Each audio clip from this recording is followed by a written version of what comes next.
So we need to start. Let's listener. Welcome to our training. Hallelujah, Jesus. Come on, let's pray. God, we thank you for this day, Panginoon. We thank you for this Saturday that you've given us, Panginoon, Lord God. I pray, Lord, that you'll be with us, Panginoon. It doesn't matter, Panginoon, yung number, Panginoon. The important thing is, we need to have a clear vision, Panginoon, why we are doing this, Panginoon. Clear vision, Panginoon, of every sacrifice that we are doing here in your church, God. Lord, pray for those, Panginoon, na papunta pa lang, o God. Maybe the vision is not clear yet today, Panginoon. Lord, I'm looking forward, Panginoon, Lord, that not only the students, Panginoon, not only us as a leader, Panginoon, but the whole church, Lord. The whole church, Lord, will be caught by your vision, God. It will be clear to us, Panginoon, why the vision is so important in our lives, Panginoon. Why this vision matters, Panginoon. Anong connection ng cell group sa vision, Panginoon? Anong connection ng training sa vision, O God? Anong connection ng aming mga devotional life sa vision, Panginoon, Lord God? Make it clear to us, Lord, this afternoon, Lord God. The importance of this vision, Panginoon. Hallelujah, Jesus. God, I pray, Panginoon, sa mga anak mo, O God,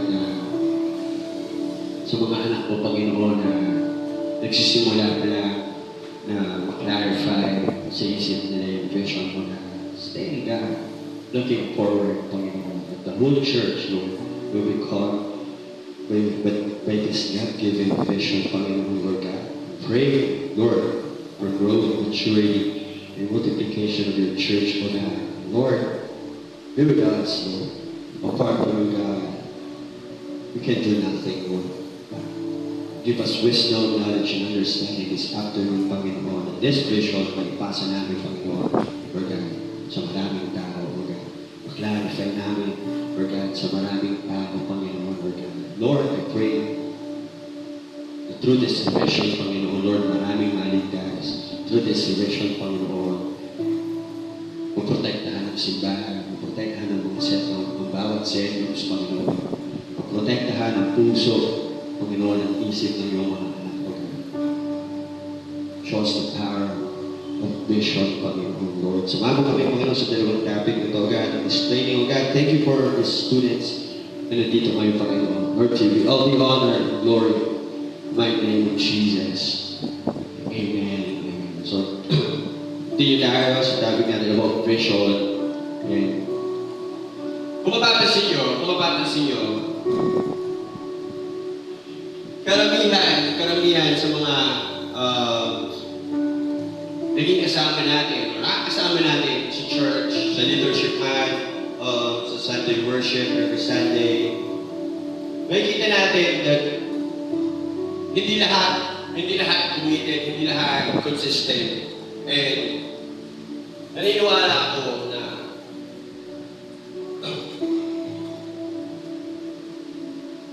vision is so important. Not only in business, not only in school, but the vision is important as well to us as a church. So this time, hindi tayo titigil hanggang hindi nagiging clear sa bawat isa kung ano yung vision ng church natin. Ayan. So ako rin, kumbaga, affected din ako ng naging pagkukulan natin sa tawag dito,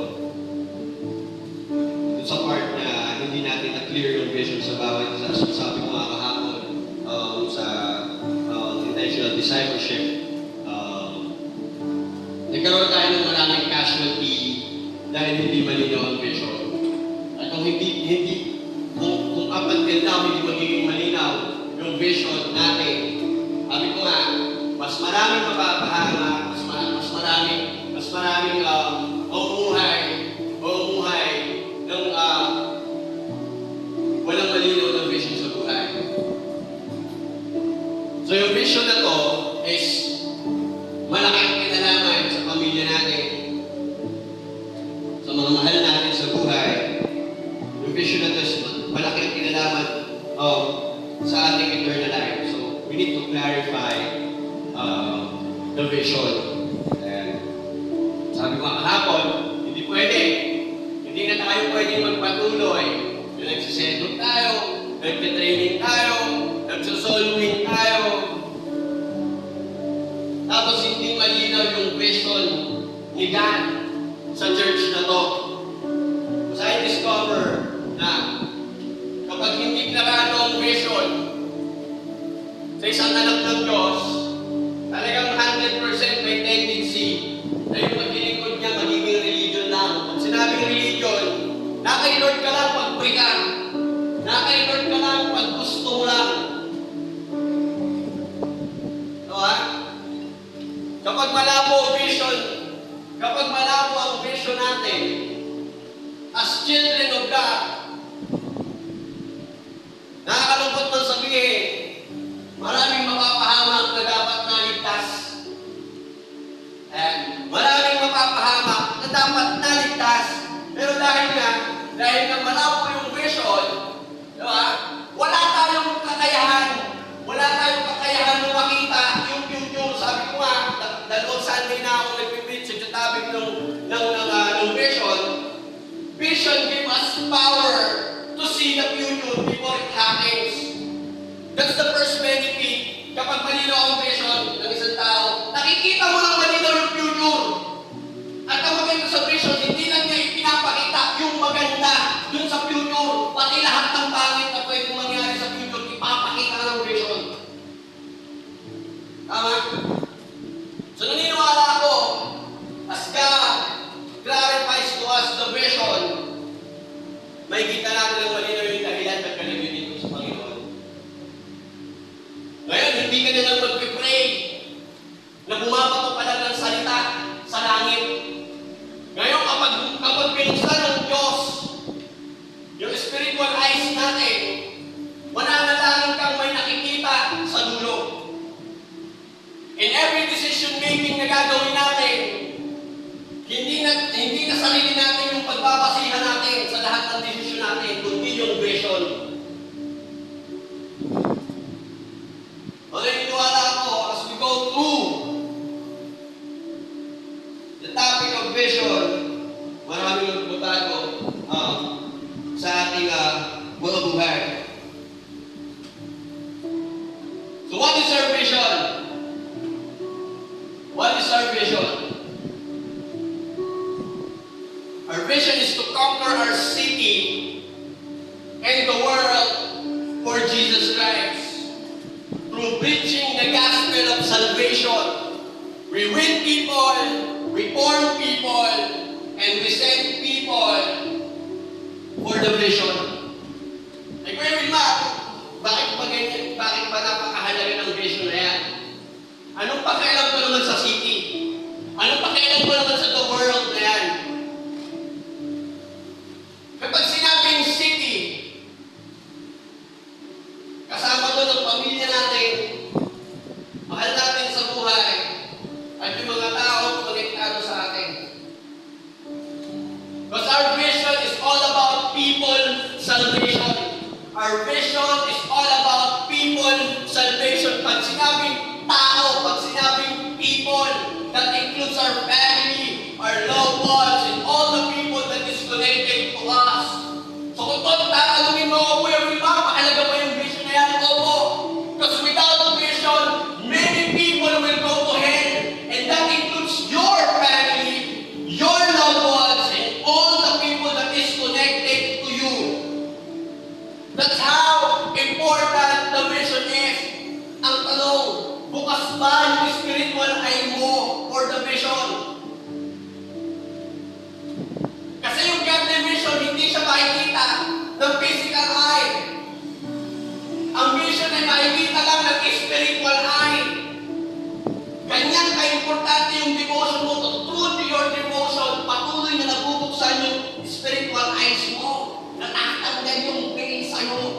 Pag natanggal yung veil sa'yo, hindi ka na lang maglalaro ng Kristyanuhan. Kasi kapag Kristyanuhan ka lang, pag namatay ka sa langit-langitan ka lang mapupunta. So vision will open up our spiritual eyes to see the eternal future, talabayan, heaven and hell. So kapag klarado sa iyo ang vision, kahit tinatamad ka, babangon ka, bakit nakikita mo eh? Ang unang-una mong makikita sa vision, yung mga taong malapit sa iyo, nanay at tatay mo, mga kapatid mo, mga mahal mo sa buhay. Naniniwala naman ako na kung sila, yung nakikita mo sa vision na yan, mawawalan ng kapangyarihan yung katawaran, mawawalan ng kapangyarihan yung kawalan ng pakialam, mawawalan ng kapangyarihan yung pagiging selfish, self-centered, at self-righteous natin. Tama? Through the vision, kakaroon ng dahilan bakit ka niligtas. Naligtas ka para maligtas din sila. Sino sila? Your family, your loved ones, and all the people that is connected to you. That's how important the vision is. That's yung vision yung dahilan bakit tayo nag-training. Yung vision ang dahilan kung bakit ka nagpupunta ng cell group. Yung vision yung dahilan kung bakit tayo nagsusolving. Yung vision yung dahilan na tayo nag-worship every Sunday. Yung vision yung dahilan bakit ka maligtas. Sabi ko nga nung Sunday, kailangan kasi may mauna eh. Kailangan may mauna. Tama? Kung ikaw yung naunang tinawag ng Diyos sa pamilya mo, mahalaga yung posisyon mo. Bakit pinalalagaan ni Jesus yung pagiging una niya? Kaya sabi niya, I am the way. Anong ibig sabihin nun? Siya yung magiging kapamaraanan para maligtas din ang lahat. Ganun din yung posisyon mo. Ikaw ang gagawin kapamaraanan ni God para maligtas din yung pamilya mo.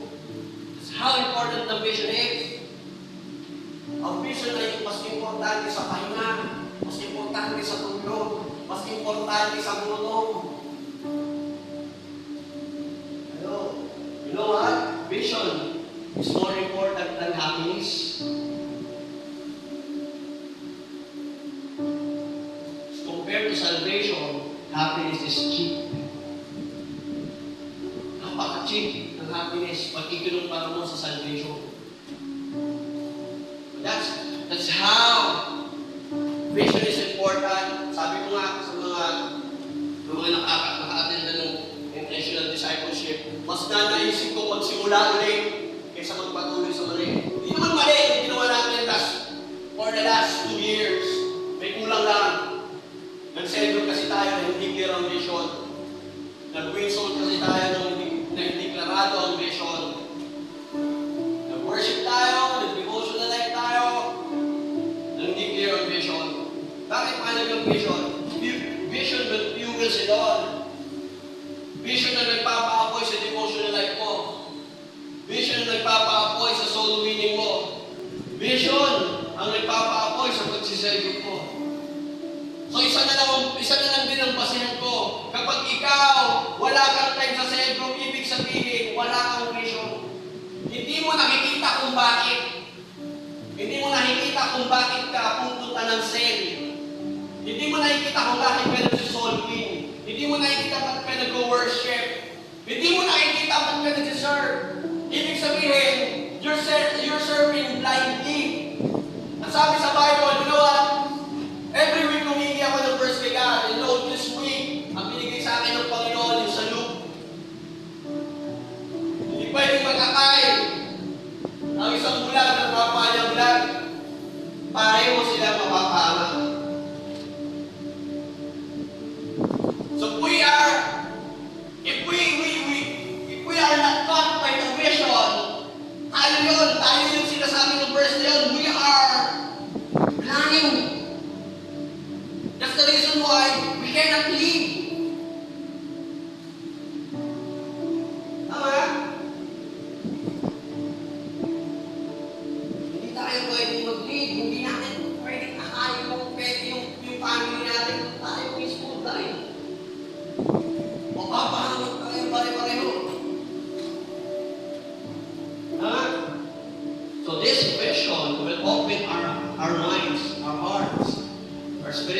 eyes to see what's ahead. Ang vision kasi wala sa likod eh. Vision nasa unahan mo yan lagi. Dapat yung vision lagi mo nakikita sa unahan. Yung vision yung magbibigay ng meaning bakit ka nag-aaral. Yung vision yung nagbibigay ng dahilan kung bakit ka anak. Yung vision ang nagbibigay ng dahilan bakit ka tropa ng mga kaibigan mo. Sabi ko nga, kapag malinaw sa iyo ang vision, papasok ka sa school, hindi bilang estudyante. Papasok ka sa school kasi fishers of men ka. Hindi naman siguro, wala naman siguro mga isda na magkahagis ng lambat. Tapos, alam niya, wala naman isda sa lugar na yun. So, dadalhin ka talaga ng tao sa may isda. Ikaw yung lambat eh. Ikaw ang gagamitin ni God. Kaya pa sa bahay mo, daming tao. Kaya pala sa campus yung maraming tao. Sa work, maraming tao. Why? We forget. We are called to fish for people. Hindi para mag-ipon ng earthly legacy.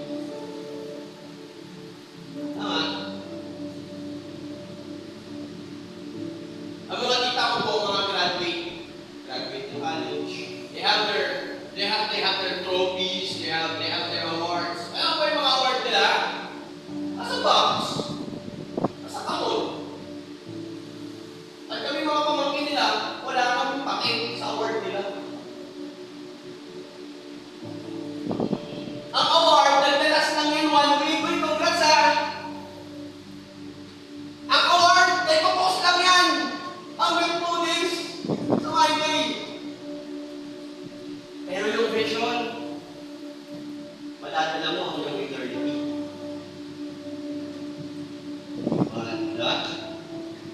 Yung award mo, hindi niya mabibigyan ng buhay na walang hanggan yung parents mo.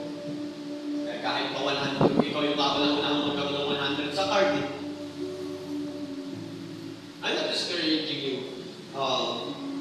na galingan sa mga larangan gusto mo. We should not forget the most important thing in this Christian life. Yung vision. Ibig sabihin, ikaw ba, kapag pumupunta ka pa dito ng Sunday, at tayo ay nag-worship, tapos nakataas pa yung kamay mo, kapag nakapikit ka, ano makikita mo? Wala ko yung madilim. Ito kaya pumikit. Ako every time, nasasampa ako sa platform. Oo, makikita niyo ako dito, mag-isa na naman palakad naman dito sa platform, pero hindi niyo alam yung karga-karga ko. I'm not singing to the Lord dahil lang naligtas ako. Ligtas na ako, may Lord na ako, buhay na walang hanggan eh. Every time na pumunta ako sa 3rd floor, kaya ang mabigat. Bakit? Pasan-pasan ko yung family, yung loved ones, and all the people that is connected to me. Bahatong-bahatong ko sila dito. Every time na pipikit ako sa prayer dito, hindi kinilang nakikita ko sila one day. Makakasama ko sila dito. Kaya tingnan mo, lahat ng sacrifice ko, wala lang sa akin. Mahirap ko.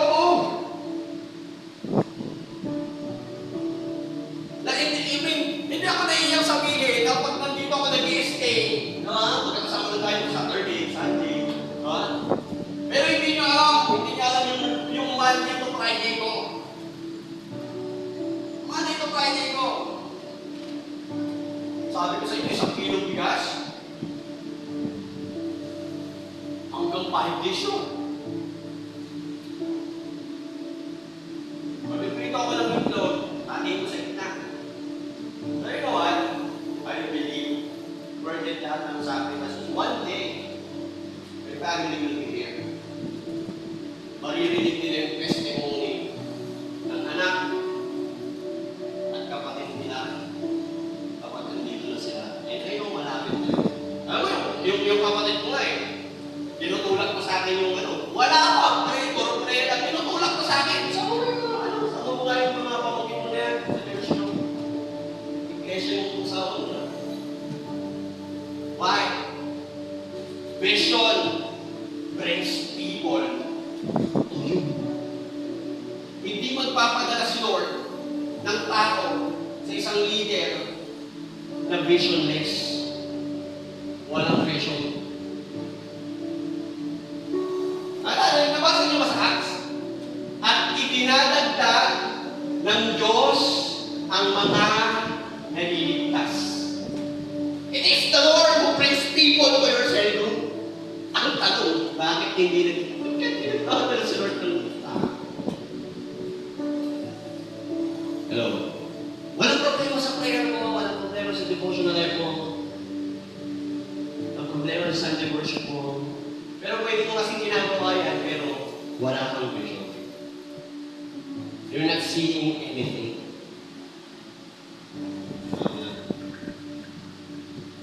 Tingin ba? So, you need, ikaw din mismo, naruhin mo sa sarili mo. Pag ikaw ba naman, yung Christian life mo, may nakikita ka. May nakikita ka. Nakikita mo ba yung family mo? Hindi imagination na. Madali lang i-imagine eh. Yung kapag nasa presensya ka ng Diyos, at kinakausap ka ni God, baka naman yung prayer life, ikaw lang kumakausap ka nun. Tapos wala nang tutong galing sa Kanya. Yung si God mismo pinapakita sa'yo. Na, tuloy mo lang. Sooner or later, ito na yan.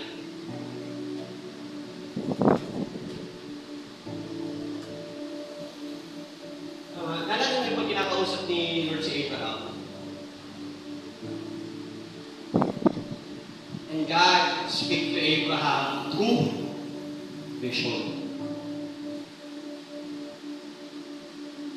Nakikita mo ba yung salvation ng family?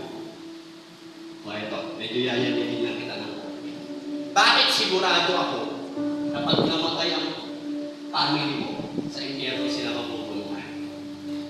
Bakit? Gusto nyo malaman bakit? Every Sunday wala naman sila dito. Magtanong ko, nag-devotion pa family mo? Baka hindi nag-pipin. Ay na lang yun ah. Asa sentro pa. Tama? That's how sure I am. Tama? Kung saan mapunta yung family natin, you need to see the vision. Ay pag nakita mo kung saan mapunta parents mo, mawawala galit mo sa kanila. Bakit? Magagalit ka pa ba sa kanila? Eh nakikita mo, papunta sila ng impyerno eh. Doon pa lang, maaawa ka eh. Hello? Alam mo ba ang vision hindi ka bibigyan ng magandang pakiramdam? No? Sabi ko kaya today, kukwento kami na today last. Sabi ko ano today? Dati nagpipray ako kapag hindi ako kaya. Nagpipray ako dati kapag ano lang, kapag struggle na ako emotionally, pag hindi na ako kaya pa. Ngayon di ba kaya ako nagpipray. Kasi hindi na ako kaya pa kapag hindi ako nananalangin. Natatakot ako. Lagi akong takot. Alam mo, pag hindi paligtas yung family natin, one thing lang dapat ang nararamdaman natin, takot. Yung takot na magpapaiyak sa'yo.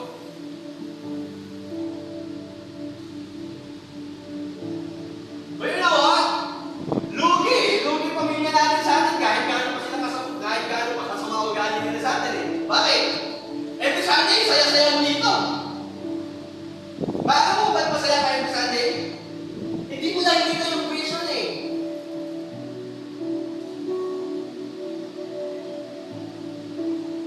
Hindi mo nakikita yung vision.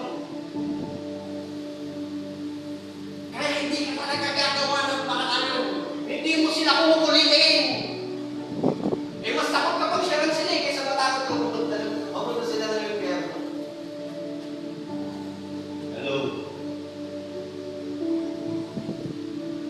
Kunyari, isa sa pamilya mo may sakit, alam mo yung gamot. Kaso yung gamot, i-inject. Yung may sakit sa pamilya mo takot sa injection, ano gagawin? Ay, di ba ipipilit mong pusukin siya para gumaling? Parang ganun yung sitwasyon ng pamilya natin. Nasa'yo yung gamot. Alam mo makakapagpagaling. Alam mo makakapagligtas. Alam mo magbibigay buhay. Hanggang kailan ka matatakot ipainom yung gamot?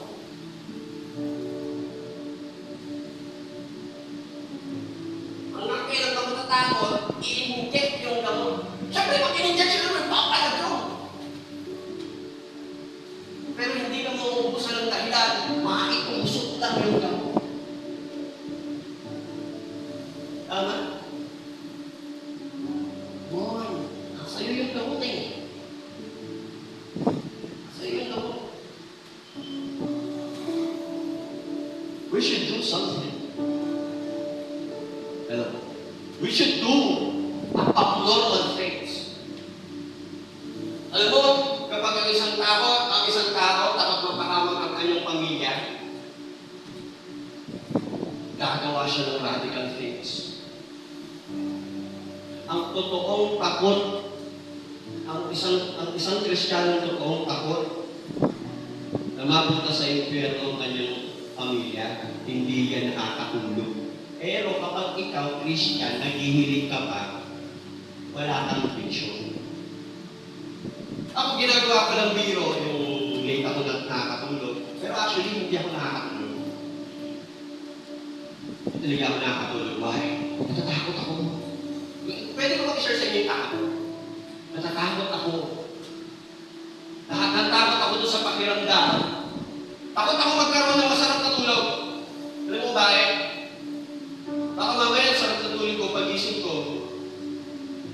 unang basa ko sa tiyan, patay na si mama. Takot ako.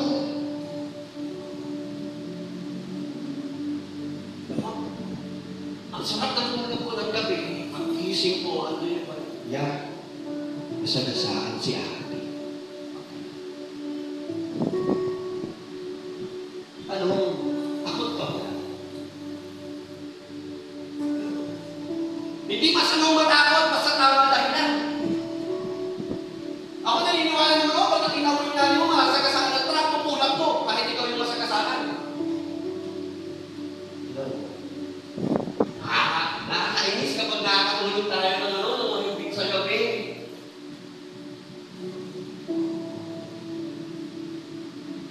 Ano si Jesus? Ako naniniwala ako, hindi lang basta nagigising si Jesus ng madaling araw. Naniniwala ako na hindi rin talaga makatulog si Jesus. Sobrang pag-aalala niya sa lahat ng tao. Alam mo, early in the morning, what's that sacrifice?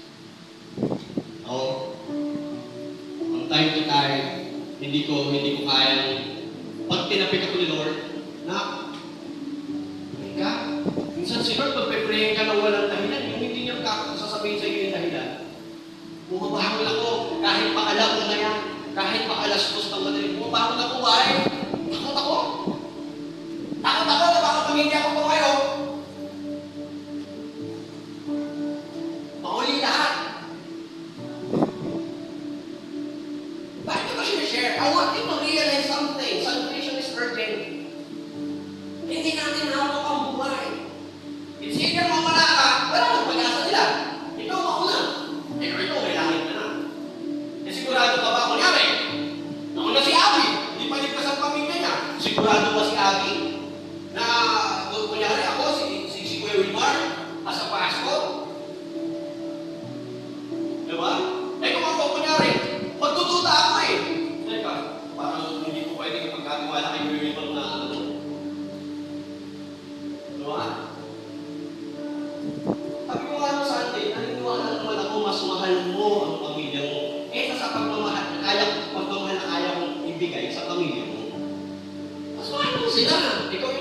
Ikaw yung kadugo eh.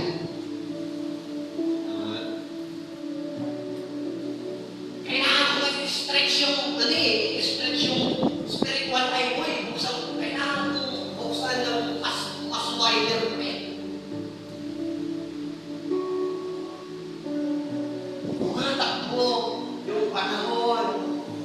Dumadagdag ang edad. Ang bilis ng taon. Ang ano?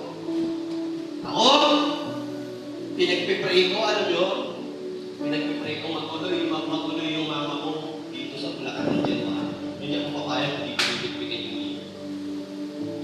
At alam niyo kung gusto ba ng mama ko sa born again Christian, hindi ako patuloy family kami. Ayaw na! Ayaw na, pero marami na akong plano. Wala pa! January pa siya pupunta rito. Alam mo, every time na dito ako, prayer ko, Lord. Huwag mo munang papatayin, Lord, ha?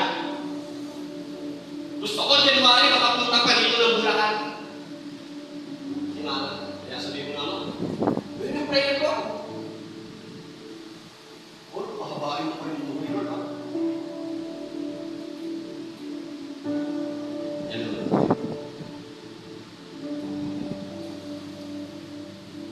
Bakit yung iba wala dito? Dahil hindi. Kasi gawin ako namimilig yun sa Jesus. Hindi ako nagtala. Pero may tao, hindi ka muna dati. Muna dati. Naniniwala ko, God will bring the right people who's willing to receive the wish. Pero, alam mo ba, mas nagagamit ka pa ni Satan kaysa kay Lord. Alam mo paano ito ginagamit ni Satan? Pinapatagal niya na madala mo. Ginagamit ka niya para hindi mo madala yung pamilya mo. Bakit? Lalagyan ka niya ng inis. Lalagyan ka niya ng sama ng loob. Eh, ikaw naman, ipapagamit ka sa sama ng loob, sa tao mo.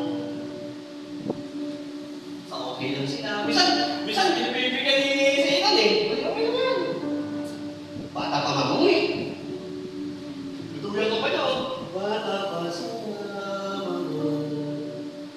marami ka pang oras. Binibigyan ni Satan. Mas gamit ka pa ni Satan kaya kayo. Ano? Bibigyan kita ng rason para maging consistent sa devotion. Dito makikita kung mahal mo talaga. Hindi ka nagde-devotion para sa sarili. Uulitin ko, ligtas ka na. Ligtas ka na eh. Nagde-devotion ka para sa pamilya mo, mahal mo sa buhay, at sa mga tao na nagtatago siya. Kaya ka nagde-devotion. Kaya hindi ka pwede hindi mag-devotion. Kasi hindi naman para sa'yo. Kaya ka nagde-devotion, tanda iyon ang pagmamahal mo sa Diyos at sa mga tao. Bibigyan kita ng dahilan para maging consistent sa church every Sunday. Hindi ka nagsisimba para sa sarili mo. Gusto ko maintindihan mo. Pumupunta ka dito para sa mga tao konektado sa iyo na hindi paligtas. You're doing this because you love people. Bakit ka nag-send group? Bibigyan kita ng dahilan para maging consistent, committed, die hard sa send group. You are not doing that for yourself. Ulitin ko, kung totoong tumanggap ka, sumusunod ka, ligtas ka na. Nothing to be added. Ang problema lang natin, meron pang mga tao konektado sa iyo na papunta. Hindi mo rin tumanggap din sila. Salvation is personal. Kung sino lang ang tumanggap, yun ang pupunta sa langit.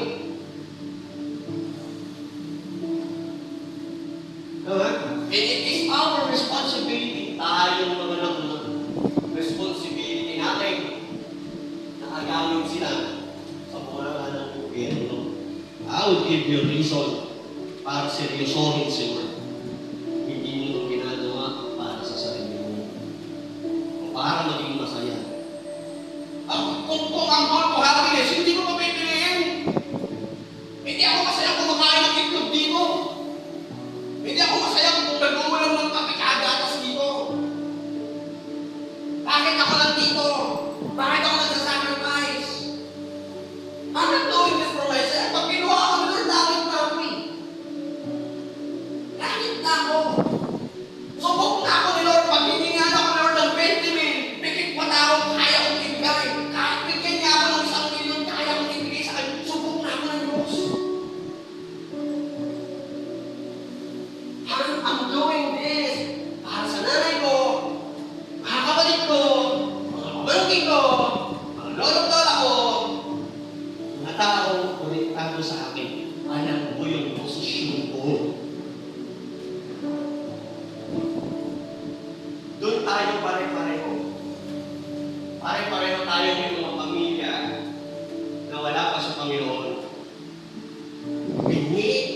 clear about this vision.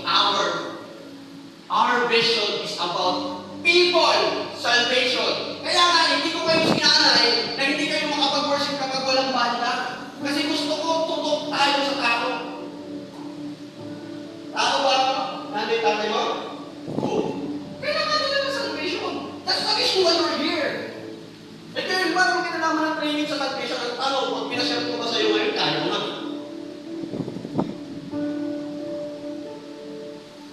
O kung pumunta tayo ng gagawin, papashare ko yung nanay niya, kaya niya.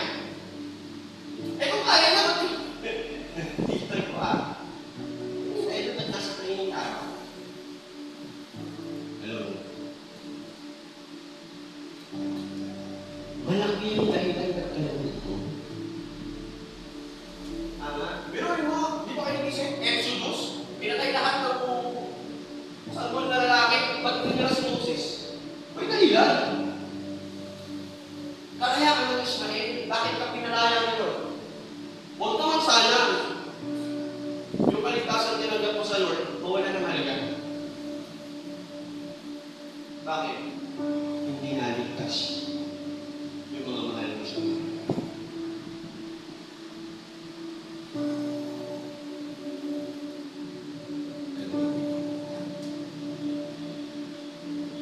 Alam mo, pag nakuha mo yung vision, hindi ka makakatulog. At malulunod kapag pupunta ka ng church at ikaw lang mag-isa. Wala yung mama ko. Pag nakapunta kayo sa isang church na out ng vision, alam mo kung ba, nakapunta na kayo sa church na during worship, nag-iiyakan sila. Nakapunta kayo sa church na alam ba't sila umiiyak? Hindi dahil lapos ko sila ng Holy Spirit. Nasasaktan sila kasi hindi sila kompleto. This is a fight. This is war for souls.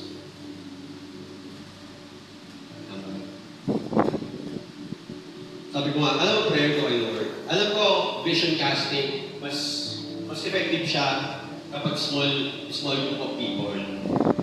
Small group of people. Kaya nga hindi ako masyado naghahangad na kompleto yung umatin ng training tayo. Mas madali ko siyang may mapasa the more the smaller the group. I like Sunday worship. Diba? Oo, sila sa akin ganun, nakikinig sila. Pero hindi lahat ko nakapot ng vision. I dedicate myself sa Lord. Hindi ko ito tatantanan. Hanggat malabo ang vision, hanggat hindi malino ang vision, we will pursue the topic of vision. Hanggat hindi nagiging open sila sa vision. Hanggat hindi ang buong CGC Church gumagalaw sa vision. We need to clarify. Very much, paano na, anong palatandaan ng simbahan ng CGC Church? Kota ng vision. Kapag yung nanay mo nandito na sa Sunday, kapag yung kapatid mo andito sa Sunday, at hindi lang as-invite o tuloy-tuloy every Sunday. Kapag yung pamilya mo, sila na yung cellphone mo, doon mo masasabing kota ng vision. Kapag hindi mo pinapalagpas yung mga taong malapit sa loob. Paano mo malaman ang kota ng vision? Si Lord mismo nagdadala ng tao sa'yo.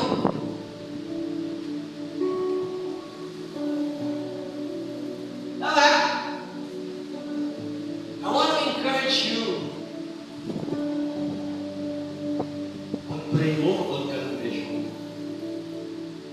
Pag-pray mo, Lord, pero kung tumagan sa Christianity, na malabo yung vision. Pero kung tumagan sa Christianity, magaling ka, matalino ka, useless kasi lahat ng galing at talino kapag blind ka. Kapag wala kang nakikita. Ganito, pag blind ka pa sa vision or unclear yung vision, yung cell group mo, basta matapos lang. Basta matapos lang. Okay? Yung cell group mo, prepare mo yung topic niyan 15 minutes before. You know what? Bakit hindi na ako tumitingin sa notes ko? Bago pa Sunday night pa lang. Inaaral ko na, prepare ko na. Why? I'm excited for that. Ayoko na yung afternoon training, wala lang nangyari. Inabutan ako ni Janina dito. Alas 12 pa lang, nandito na ako. Nag-worship na ako, inabutan na ako ni Janina, inabutan na ako ni Jeyomat, inabutan na ako ni Gawin, nag-worship ako dito. Hanggang wala pang tao. Bakit? I wanna be fully prepared. Hindi ko minamaliit yung vision eh.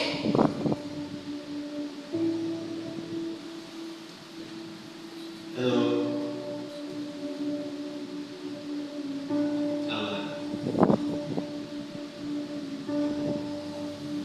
We are preparing eternity for our family. Nakakita na kayo ng isang anak na nag-prepare ng birthday party para sa nanay. Yung surprise party, nakakita na kayo sa YouTube. Diba? May papatay ilaw pa yan. Tama? Patay ilaw pa yan. Ikaw, paano mo pinag-prepare yung eternity? Sa parents mo. O dito, paano mo pinag-prepare? Yung one day. Kasi tayo may one day eh. Yung one day, si mama, wala nila ako sa church. Paano mo pinag-prepare yun? Bigyan ka example. Kunyari, target mo sa December, dala mo buong pamilya mo. Anong buwan pa lang ngayon? July. July pa lang, nagpapakabait ka na. July pa lang, nagsisipag ka na. July pa lang, gumagawa ka na. No? Ng mga kakaibang bagay. Tama? Ang tawag doon, preparation. Piniprepare mo eh. Yung matapos, pero sa kayo ba, napakasipag mo yun. Nag-aagaw naman ng labahan. Dati schedule na ikita. Ngayon, sinamag na ba? Pero schedule, ano mo din sila? Ang aga ng pasok niya, alas pa lang gising niya, nagluluto na. At nakawaman sa laba, nakawa ka ng kamay mo. Why? You are prepared. Di ba magsusurprise ka ng isang mahal mo sa buhay, you prepare in advance. At sinisigurado mong every detail is beautifully prepared. Dapat ikilagay ka. Pag bilang ko ng tatlo, dapat buksan yung ilaw, tapos yung mga fireworks, dapat sabay-sabay, dapat ako. How do we prepare? Yung pagdating ng parents mo, yung pagdating ng family mo, dito sa church.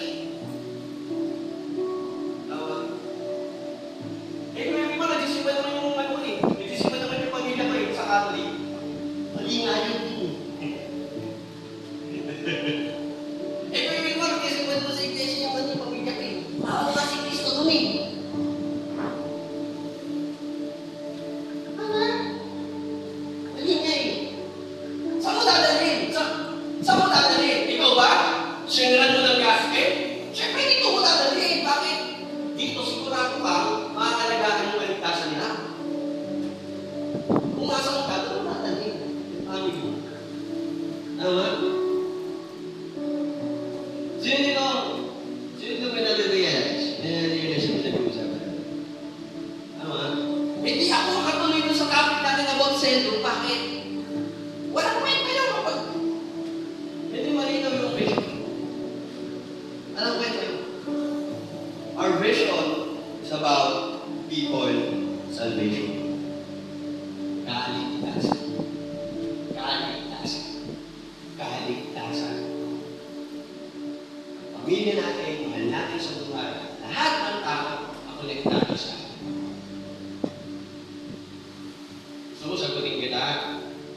hindi ka nakakapag-quit talaga, hindi mo sa school. Simple lang. Wala buong vision.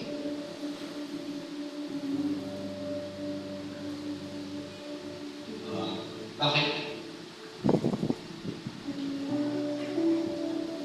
Hanggang ngayon, di mo masyaran yung family mo. Di mo maipasok ang gasto sa family. Simple lang. Wala buong vision. Vision is the power to see the future before it actually happens. Kailangan nakita mo muna sa vision na naligtas yung family mo. Nabasa niyo na ba ito sa Facebook? Sabi doon, the body achieve what the mind believe. Tama? Kapag yung utak natin consume ng vision, etong katawan natin susunod sa lakad ng vision. Ano ba yung lakad ng vision? Ano ba? Ito lakad ng vision. Para matupad yung vision, ano kailangan? Kailangan may sentrum. Eh para magkaroon ng sentrum, kailangan may seminar. At para magkaroon ng seminar, kailangan may training. At para magkaroon tayo ng mga nag-train, kailangan may solving. That's how to let's go. Kaya yan nagpapuli-puli. Pag malinaw ang vision mo, malinaw, dapat may sentrum ako. At ang sentrum ko dapat, family ko. Close friends ko, mga mahal ko sa buhay. So para magkaroon ako ng sentrum, kailangan send leader ako. Pero hindi pa ako send leader. Kailangan mag-train ako. Tama? It connects it all. So, ito topic kasi natin is all about self. I need to connect it to our vision. Ako excited ako. Kapag ang buong church nakap ng vision. In 6 months. Itong 84 years na ako, nung yan na. Boom! Mabubuksan yung spiritual eye mo sa vision. Totoo ako. Yung unang vision casting ko, unang Sunday ng vision casting ko. Sumunod na Sunday, ang position may invite bago. Tapos may bumalik si Thursday. I'll take it as a puppet ni Lord. I bring people kapag may clear vision. I bring people sa isang simbahan na may klaradong vision. Bukas, kung nakapag ka ng vision ngayon, hindi ka magsisimba na ikaw doon sa bukas. Hindi ka magsisimba. Ako sineset up ko yung tatlong pamangkin. Sineset up ko na. Actually, nakarating na yung dito. Kaso hindi ko alam yung kurso kasi nga anti-realistic na siya. Ayoko magkaroon ng pamangkin ako ng dito. Pero ngayon kasi, tinapakit-tapay ako ng kapatid ko. Sama mo yan, tatlo na. Sabi dito lang muna. God brings people kapag clear ang vision. Yan ba? Malungkot tayo. Ayun, masarap na pakiramdam. Nalulungkot ka, na tama yung dahilan. Hindi yung siyang dahilan. Tama yung dahilan.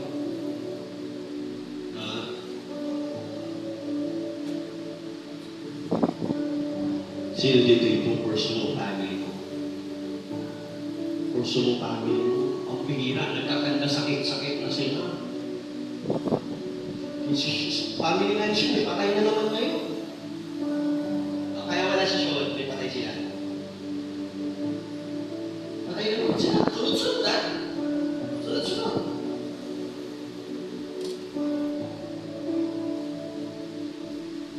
Kapag takot ka ng vision, hindi mo palalagpasin ang bawat pagkakataon.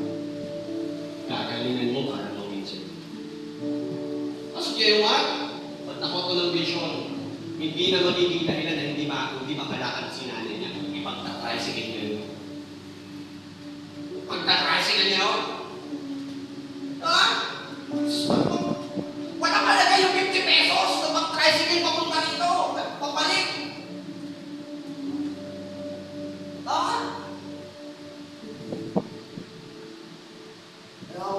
Jacob, di mo natakot siya yung gas sa family niya. Bakit? Meron ko siya.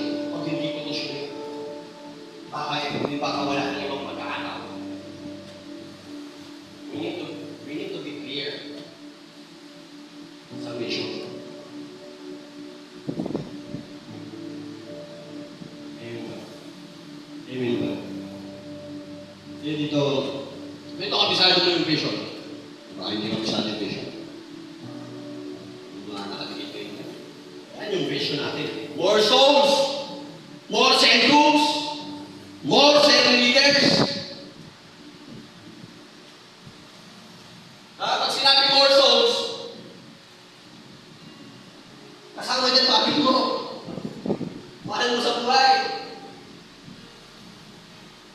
Sinabi more cell leaders, ako yun. Ayun ba? Hindi ko maituloy yung lesson bakit? Wala nang nalagay kapag hindi tayo ng vision. Marunong ka nga mag-cell group. Sino na mag-isa-cell group mo?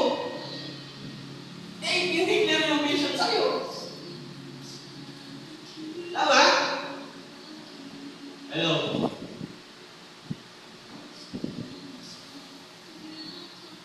Pag clear ang vision, yung vision mismo, yung magdadala sa'yo.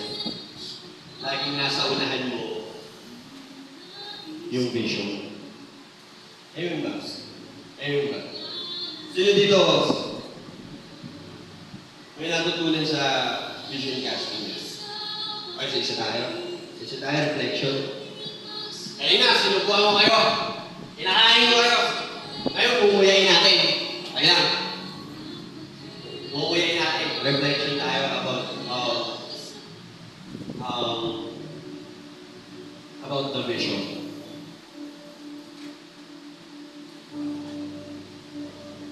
Ang tanong, anong na-realize mo? Anong mga na-realize mo? Lipat tayo dito eh. May isang oras pa tayo. I'll give you time. Nguyayin natin yung lesson natin about vision. Tayo points, yun lang mismo yung vision. Anong na-realize mo sa Christian life mo tungkol sa vision? Anong na-realize mo sa Christian life mo tungkol sa vision?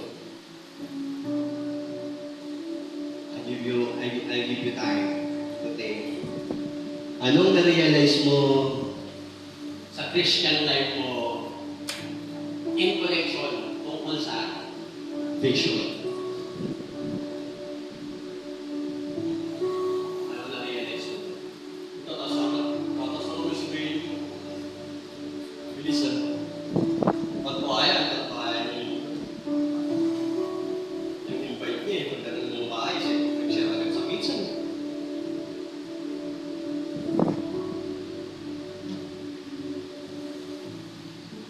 Ano na-realize mo sa Christian life mo about the vision? O sino? O yun. Dito ka. Muyayin natin yan.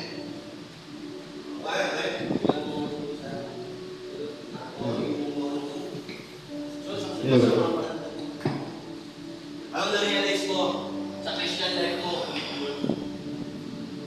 about the vision? About the vision.